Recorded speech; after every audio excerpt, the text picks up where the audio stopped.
पाकिस्तान में martial law की आवाजें तकवीत पकड़ने लगी। मारूफ सहाफी और तजिया निगार हामिद मीर ने खबरदार कर दिया। हामिद मीर कहते हैं पाकिस्तान में मार्शल लॉ का अब भी एक हकीकी इम्कान है, क्योंकि ये बहुत सी मगरबी सुपर पावर्स के बेहतरीन मुफाद में हो सकता है।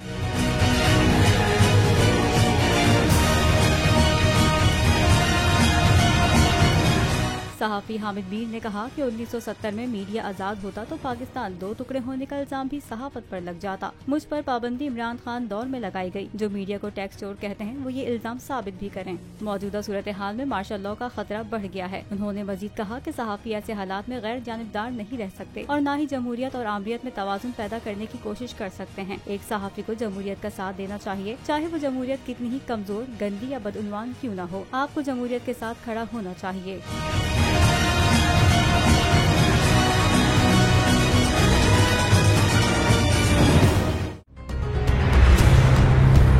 कप्तान का हकीकी आजादी मार्च, बोल न्यूज की खुसूसी कवरेज। ये एक फैमिली मार्च है। हकीकी आजादी मार्च जो है जीटी रोड पर रवां दवा है। बोलने की हक और सच की बात। इमरान खान के कंटेनर के करीब फायरिंग का वाकया पेश आया। फायरिंग से जख्मी, अस्पताल मुंतकिल। कातिलाना हमले से किया पर्दा चाक।